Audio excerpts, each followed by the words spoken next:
आवरण रहित उसे तो परमात्मा स्वीकार करो। तो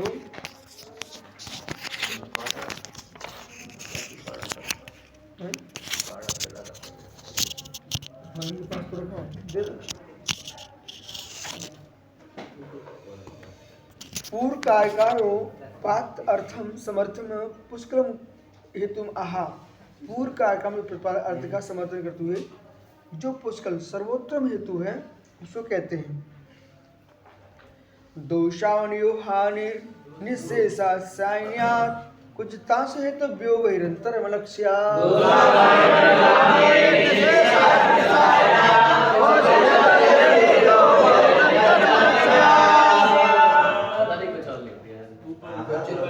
ये ना आपके मीमांसा पता नहीं कौन सा सत्य ये विवाद होएगा कुरान का ये क्वचित तो के पहले बच्चे यहाँ पर तो कह रहे हैं दोषावरण यो हानि, जहाँ दोष और आवरण दो शब्द हैं। दोष आवरण की जहाँ हानि है संपूर्ण रूप से अस्य रूप से अष्टसहस्री में इसका बहुत सुंदर विस्तार से व्याख्यान किया गया। कुछ सुहेतुभ्यो सुहेतुभ्यो, एक एक शब्द में कितनी गहराइयां है। अब आपको सुहेतुभ्यो को पढ़ करके आप स्वरूप संबोधन में जाइए। स्वरूप संबोधन की रचना यद्यपि इसके बाद हुई है तो उन्होंने किस प्रकार से इसको अपने आप में समाविष्ट कर लिया। कर्ता यह कर्मणा मुक्ता तत्फलानाम सेवतु बहिरंतर उपायाम मुक्तत्व। ठीक है, बहिरंग कर्ता कर्मणा मुक्ता तत्फलानाम एवतु बहिरंतर उपायाभ्याम।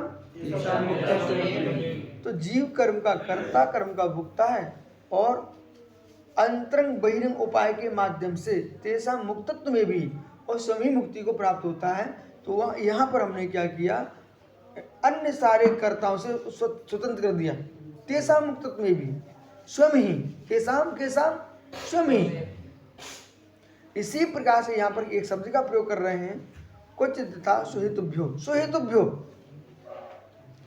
जो अंतरंग बहिरंग जो मल है, इस मल को सुहेतुभ्यो अपने हेतुओं के द्वारा आत्मा भिन्न करती है, पर के द्वारा नहीं। आगे टीकाकार दृष्टांत देंगे, सोने के लिए अग्नि में झोंकने से शुद्ध हो जाता है, लेकिन यहाँ पर बाहर की कोई अग्नि नहीं होती है।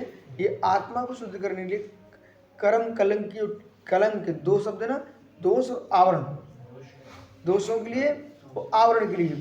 तो दोष क्या है, आवरण क्या है, ये समझाते हैं। दोषों के लिए, आवरण के लिए, इनके लिए ये आत्मा बहिरंतर मलक्षा अंतरंग बहिरंग मल का क्षय कर देती है।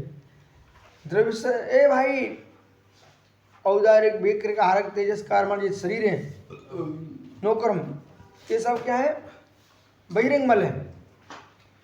और अंतरंग ज्ञान वाला जो कर्म है ये अंतरंग मल है जो बाहर नहीं दिखते। इस दृष्टि से राग द्वेष आदि अंतरंग का अंतरंग मल है भाव कर्म। दोष से अज्ञान आदि भाव, नोच कर्म शरीर, दोष अज्ञान आदि। आत्मा में दोष है, वो कौन सा दोष है, अज्ञान आदि के दोष हैं। कार रूप है वो आवरणम कारणभूतम कर्म। अब ये दो प्रकार समझा रहे हैं, एक उदय रूपता और एक बंध रूपता।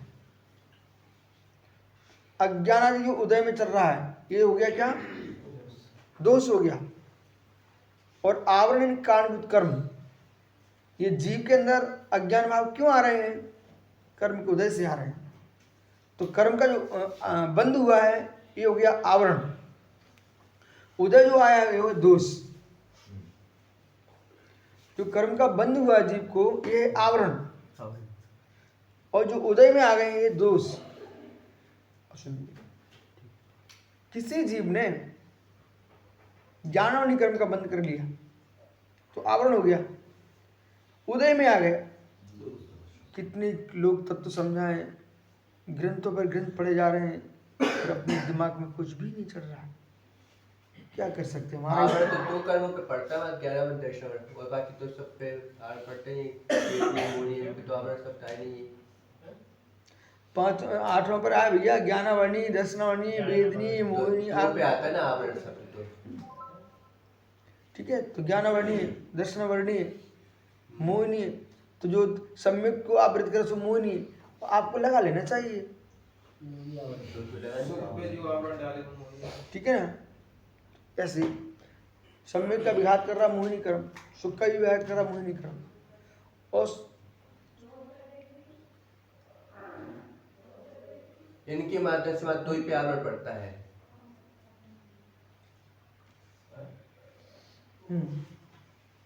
जो 6 बंद की बात से 2 ही पे आवरण पड़ता है ऐसा। बंद 6 पे हो रहा, आवृत 6 हो रहा है, लेकिन वो प्रत्येक कर्म के आवरण के हटने पर अलग अलग गुण प्रकट होते हैं। ठीक है ना? आप यहाँ से लगाइए, वेदनी हटने पर क्या प्रकट होता है? अव्याभास सुख प्रकट होता है। मोहिनी के आवरण हटने पर सम्यक तो अनंत सुख प्रकट होता है। संसार में सम्यक होता है, सिद्धों के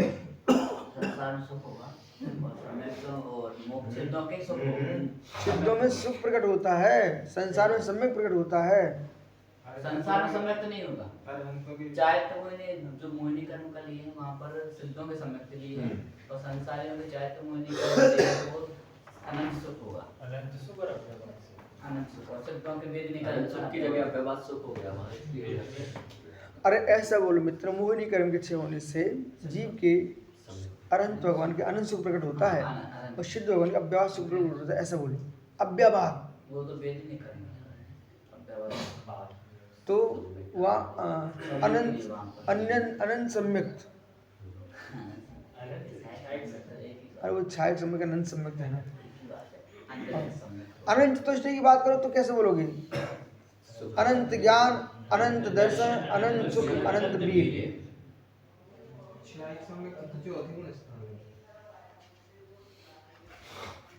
चौथे गुण स्थान का अलग विषय है। अब ये यहाँ पर एक प्रकार से आपको समझा दिया, अब दूसरे प्रकार से भी समझाते हैं। अथवा मोहिनी अंतराय दोषा, आपके कर्मों में भेद कर रहे हैं। मोहिनी अंतराय दोषा, क्योंकि सिद्धि हमें सिद्धों की नहीं करना यहाँ पर सिद्धि मात आपकी करना, और कौन सी आपकी करना? जो उपदेश देता है अरविंद भगवान। ठीक है, इसलिए 8 कर्म नहीं ग्रहण करना अभी यहाँ पर, अभी 4 ही कर्म की व्याख्या है। इसलिए 2 कर्म पे तो मोहिनी और अंतराय, ये क्या हो गए? मोहिनी अंतराय, ज्ञान दर्शनी। तो मोहिनी अंतराय है दोष, और आवरण किस कौन है? ज्ञानावरणी और दर्शनावरणी, ये हो गया आवरण। ठीक है, आवरण। तयोर हानि विनाशो, जो पूर्व में कहा था उसे भी ध्यान रखना, वो भी बहुत गहरा विषय है।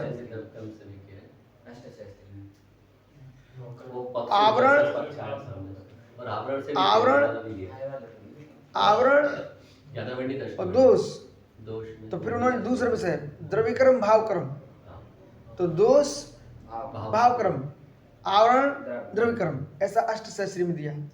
दोष यानी भाव कर्म, आवरण यानी द्रव्य कर्म। ठीक है, क्योंकि द्रव्य कर्मों पर ही आवरण पड़ता, द्रव्य कर्मों का ही आवरण होता है, और उसमें दोष प्रकट होते हैं उदय में। तो वो विषय यही है, वो उदय कह दिया ना यहाँ पर, उदय कह दिया ना, इसलिए उदय को जो कहा गया है वो भाव कर्म का है। तो जो उदय में आ रहे हैं ना, वो भाव ही तो उदय में आ रहे हैं। कर्म के उदय से ऐसे भाव आ रहा है जीव को।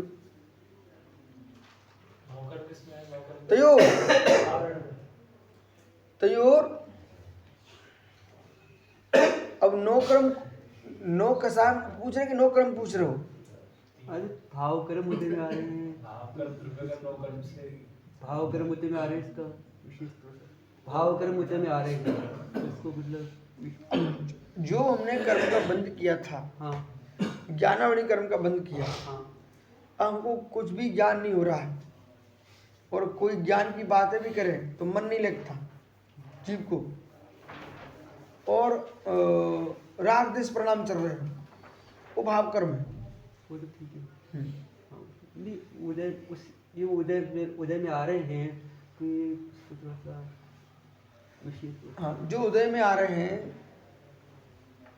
जितने प्रकार के कर्म हैं हाँ उदय में आ रहे हैं, उन सबको आपने दो में रख दिया है, राग और द्वेष। जितने कर्म 8 कर्म की प्रकृतियां हैं ना, वे 8 कर्म की जो प्रकृतियां हैं, जो उसका उदय आने पर जीव के साथ अंदर क्या होगा, राग द्वेष परिणाम होंगे। ठीक है, उनको द्वेष में रख दिया, द्वेष दोष। अब उदय में आ रहे हैं, ज्ञान कर्म का उदय आ गया, तुम्हारे अज्ञान भाव आ रहा है। अज्ञान रूप परिणामों में तो बहुत बुद्धि चलती है। वो कोई ज्ञानी दिख गया ना, अरे आदमी क्यों आ गया, हमारा सिर फट रहा है, ऐसा बोलता है, तो द्वेष बुद्धि आ रही है। ठीक है, इसी प्रकार से जैसे कि 10 श्रवणी कर्म का उदय आ गया, 10 श्रवणी कर्म का उदय आया, कुछ समझ दिखाई नहीं देता है, कुछ समझ में नहीं आता, कुछ दिख नहीं रहा है, तो हम देखना चाहते हैं, हमें दिख नहीं रहा है, तो ऐसे बिरले जीव हैं जो समता से मुनि बन जाए, समता से उसको निवारण कर लें, परंतु अपने अज्ञान पर ही जीव को स्वयं द्वेष आता है। अपने ज्ञान पर ही द्वेष, अज्ञान पर ही द्वेष आता है, और ज्ञान के कारण द्वेष कर लेता है। विषय पकड़ो आप। अब मैं आपको बता रहा हूँ, ज्ञान का दुख, अज्ञान का दुख, कितना विराट अज्ञान का दुख होता है विशाल सागर जी।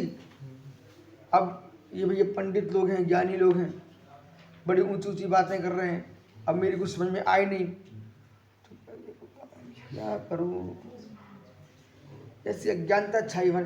अब ये विवेकी का काम है, तुम निर्णय करो। देखो, एक तो तुम पाप करके आ, समझ में नहीं आ रहा है, अब तुम जो अपने आप में जो हीन भावना ला रहे हैं ना, ये और कर्म का बंद कर रहे हो।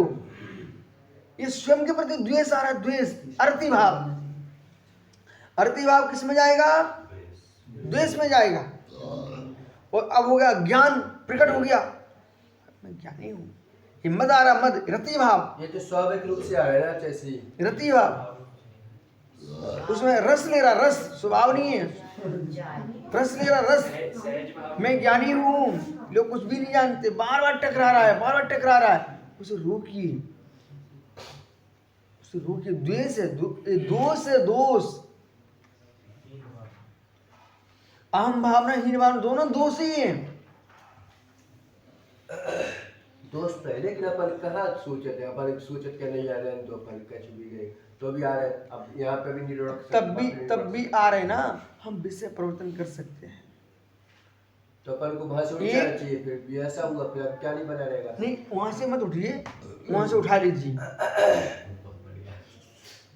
आप वहां से उठ के मत जाइए, वहां से उठ जाइए, मतलब उन भावों को बदल दीजिए। अरे एक क्या है, ये ज्ञानी है ना, हम भी अभ्यास करें, हम भी हो जाएंगे। हम जितने ज्ञानी उतने संतुष्ट हैं, क्योंकि ये तो हम गलती कर लेंगे, हीन भावना ला करके हम नवीन कर्म का और बंद कर लेंगे, दूसरे प्रकार कर लेंगे। बहुत कठिन तपस्या विषम सागर जी, ये वाली बार-बार आते हैं ना वो। बिल्कुल सही कह रहे, बार बार ये तो हटाना है। आपको तो एक काम करना चाहिए, बहुत अच्छी बात बता रहा आपको। अभी पानी की बूंदें पड़ रही हैं, हम ऊपर गए थे तो पानी की बूंदें पड़ रही थी, ठीक है, तो भाई अब पानी की बूंदें पड़ रही हैं और बारिश हो रही है, तो छतरी तो नहीं लगाएंगे, छतरी है नहीं है, इतने बड़े वाहन पे छतरी कहाँ लगाएंगे, तो भाई कांच के ऊपर वो लगाए हैं, वाइफर। वाहनों के ऊपर वाइफर लगा रहता है। पानी की बूंदें तो बार बार पड़ेंगी, लेकिन बार बार पड़े इसका मतलब क्यों हटाना, तो एक्सीडेंट हो जाएगा, दिखना बंद हो जाता है। तो वाइफर क्या करता है, वे पड़ती रहती है, वो हटाता रहता है, तो मार्ग स्वच्छ से हमको दिखता है। ऐसे कितने ही परिणाम खराब हुए हैं, हमें वाइफर लगा के रखना चाहिए, वे परिणाम खराब हुए तो हमको हटाते नहीं, समझ गया ना। अब ये कहो, अब एक सज्जन आए, अरे भाई नीति शास्त्र भी तो पढ़ना चाहिए कि हिरण खा जाएंगे धान तो फसल ना बोए। अरे कितनी खा जाएंगे तो फिर भी बोना तो पड़ेगी, कुछ तो तुमको मिलेगा, नहीं तो सारे किसान का हिरण खा जाएंगे, रोज खा जाएंगे, रोजा खा जाएंगे, रोजा गवाए ये खा जाएंगे तो नील गाय खा जाएगी। अरे तो नील गाय खा जाएगी भाई, कुछ तो बचेगा, तुम फिर खेत में बोगो ही नहीं तो क्या तुम खाओगे। ऐसे ही लोग कहें ये हमारे मंदिर हमारे तीर्थ दूसरे हड़प लेंगे, क्यों लगे हो तुम जैनी बनाने के लिए। अरे जब हड़पेंगे तो हड़पेंगे, वो मैटर है, लेकिन हम तो अपना वर्तमान पुण्य कमा रहे हैं, कितने हड़पेंगे। आज देश में कितने हमारे तीर्थ हैं, चाहे दक्षिण हो उत्तर पश्चिम पूर्व, सब जगह तीर्थ हैं। खूब लोगों ने हड़पे, खूब मस्ती से हड़पे, फिर भी कहीं ना कहीं तो छूट ही गए। हम ऐसा मान के चलते हैं गन्ने के खेत में गन्ने लगे हुए हैं, किसान ने एक एक गन्ना कोई नहीं छोड़ा, फिर भी कहीं ना कहीं एक पड़ा वहां छूटा रह गया। खोजने जाओ तो मालूम जब ये गेहूं की फसल निकल जाती है तब भी गरीब लोग खेतों में घूमते रहते हैं, वो भी अपनी टोकरी भर के ले जाते हैं, बाले में ले जाते हैं उनको। ऐसे हमारे तीर्थ हमारे लिए ऐसे ही मिल गए, बाकी तो वो सब हड़प लिए लोगों ने, तो कुछ तो मिला। बनाओ तुम तो, चलो। अरे किसान नील गाय के चक्कर में खेती नहीं होगा, ऐसा नहीं होता है।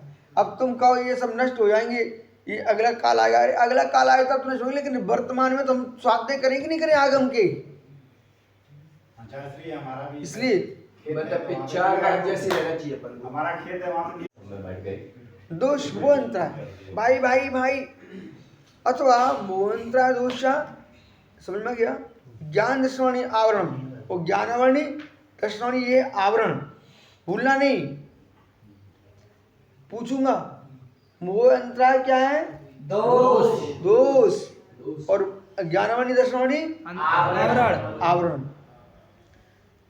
तयोर हानिर विनाशो, उन दोनों का जिसने विनाश किया है, विश्लेषा पर पूर्ण विश्लेषण करके, दोष आवनी और हानि, दोष आवनी जिसमें हानि है, सिद्ध साधना सिद्ध निराकरणार्थम, सिद्ध साधन का निराकरण करने के लिए। ओ भाई इधर देखो, सिद्ध साधन अनुपाय सिद्ध। किम सिद्ध साधन नाम, सिद्ध साधन नाम क्या है, अनुपाय सिद्ध। सिद्ध साधन बोले साधन सिद्धि है, तो उसके लिए हम कह रहे हैं जो सर्वथा सिद्ध है। नहीं, दोष आवरण का अभाव करते तब भी सिद्ध होते, परमात्मा बनते हैं। ऐसा नहीं है कि वे जन्म से ही परमात्मा है, जो जन्म से ही परमात्मा बन के आते हैं उनके चक्कर में दूसरा परमात्मा नहीं बन सकता। ये कौन सी व्यवस्था हो गई, राज व्यवस्था हो गई। हमारी जो व्यवस्था है वो प्रजातंत्र व्यवस्था। प्रजातंत्र दिया किसने, विश्व को। जैन दर्शन ने प्रजातंत्र दिया, ध्यान रखना।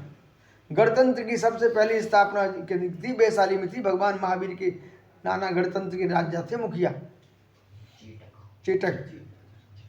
इधर आइए, लेकिन यहाँ प्रजातंत्र और राजतंत्र में क्या अंतर आ गया, ये अंतर आ गया। जो एक ही परमात्मा, वही परमात्मा, दूसरा बन ही नहीं सकता। बे राजतंत्री है, राजतंत्री, कोई दूसरा बन ही नहीं सकता, ठीक है ना। लेकिन प्रजातंत्र में क्या होता है, जो चुना जाएगा, विजयी होगा वो राजा। ऐसे हमारे यहाँ क्या है, सिद्ध साधन नहीं है, उपाय सिद्ध है। निशेषता, जो कर्मों से लड़ेगा वो विजय प्राप्त करेगा, वही राजा होगा।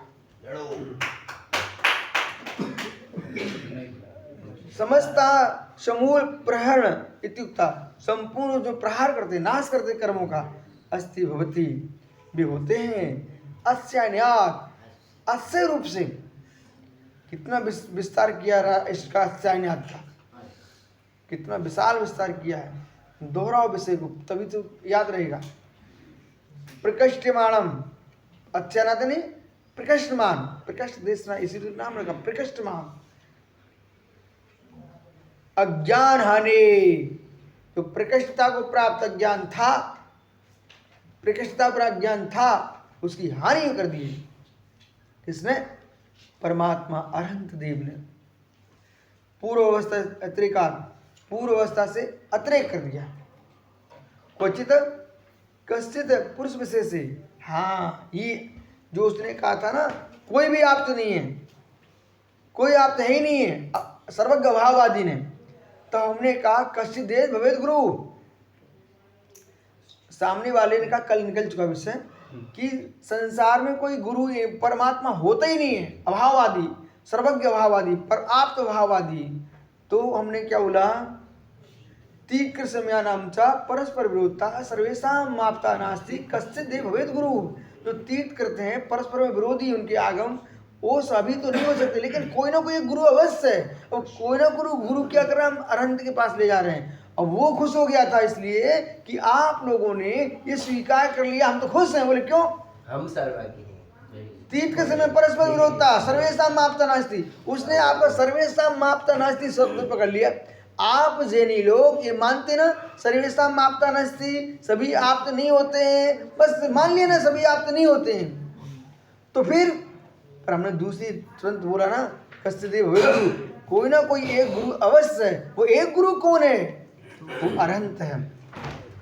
अरहंत है तो हमने अरहंत शब्द का प्रयोग करके ये नहीं कहा कि ये ही अरहंत है। वो अरहंत कौन होगा, तो ये फिर कह रहे हैं चौथी कारिका में, अरहंत कौन होगा, जिसने दोष आवरण की हानि की है अक्षय रूप से, वही अरहंत कुसित था सुहेतुभ्यो। किसके द्वारा, सुहेतुभ्यो। आहा, समय तो लगाना पड़ेगा, समय तो लगाना पड़ेगा। इसलिए क्या एक गुरु बोले, कोई न कोई एक ही गुरु है, तो एक में उनकी सिद्धि नहीं हो रही है।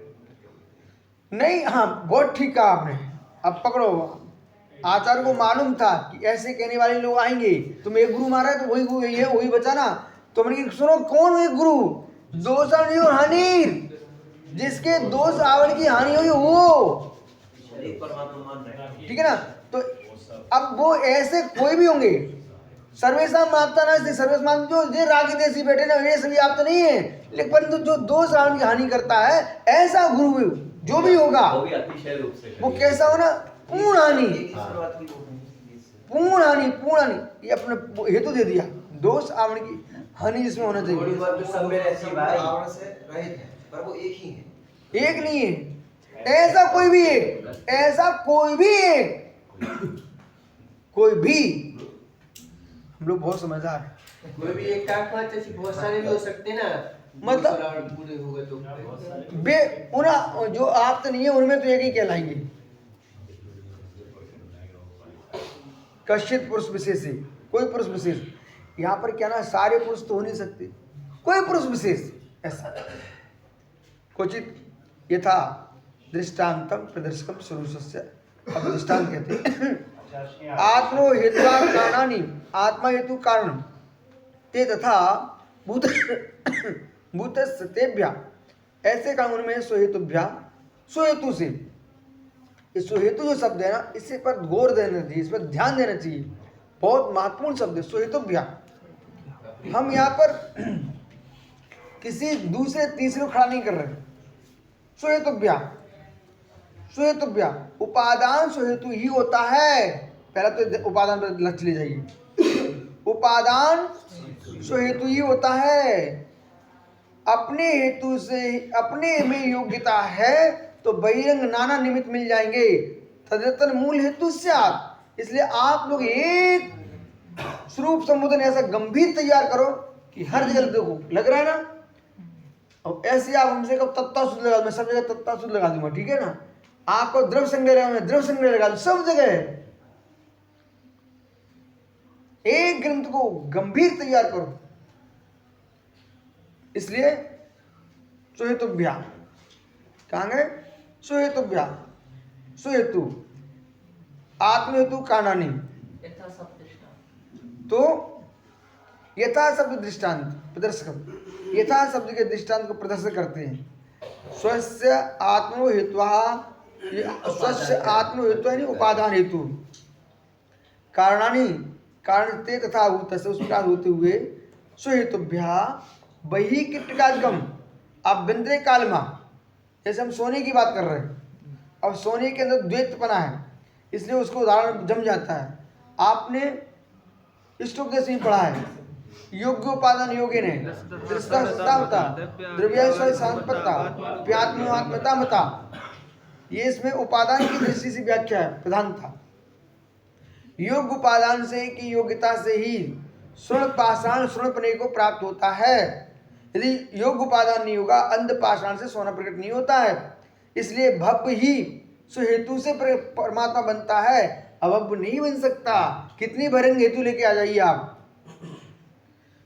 किट्टिकाकम अभ्यंतरम, तो सोने की जाइए किट्टिकाकम अभ्यंतरम और कालमा तच्छ तन्मलम तच्छो उसका छे विश्लेष, तो उसके अंदर किट्टिमा बहिरंग है, ऊपर से कालों चली गई ये पत्थर मत्थर, और अंदर में कालमा है, दोनों को हटाना पड़ता है। तन्मलम तच्छो बिगमा विश्लेषा बहिरंतरमलक्ष्या, उसका पूर्ण रूप से पृथक कर देना अंतरंगमल और बहिर्मल। एतदुक्तम भवति कस्मिंचित् अच्छेनात्, किस प्रकार से अस्य रूप से दोष आवरण और हानि निरस्ति, दोष और हावण की हानि जिस पर है। यथा धातु पाषाणस्य, धातु पाषाण में अंतरमलक्ष्य, अंतरमलक्ष्य का अच्छे कश्चित भवेत गुरुति, कोई एक गुरु संबंध लगा लेना चाहिए। एकत्र श्वेत्वा, श्वेतु क्या लगाना है यहाँ पर, सम्यक दर्शनादिया, ये हेतु है आपका कर्म हटाने का। सम्यक दर्शन आदिया, तो सम्यक दर्शन ज्ञान चारित्र ये कर्म बल को हटाने के हेतु हैं। इसलिए अहो मुमुक्षुओ, स्वाध्याय करो ज्ञान करो, इतने से काम नहीं चलता है, रत्नात्रय धारण करने से ही मोक्ष होगा। कोई संतुष्ट न हो जाए कि हम तो अपने कक्ष में बैठ के स्वाध्याय कर रहे हैं, हमारे कर्म का क्षय हो जाएगा। वो ठीक है, वो एक प्रशस्त परिणाम है, अच्छी बात है आप कर रहे हो, करनी चाहिए, लेकिन इसमें संतुष्ट मत हो जाना कि हम अध्ययन करने से ही मोक्ष चले जाएंगे। आपको वहाँ तो निर्गंत दीक्षा धारण करना ही पड़ेगी, और नंगे होने वहाँ से भी काम नहीं चलेगा।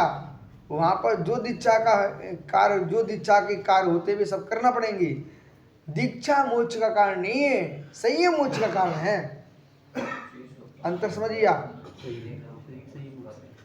दीक्षा दूसरा देता है, संयम स्वयं पालन करता है। दीक्षा ले लिए, संयम का पालन नहीं करे तो दीक्षा क्या करेगी।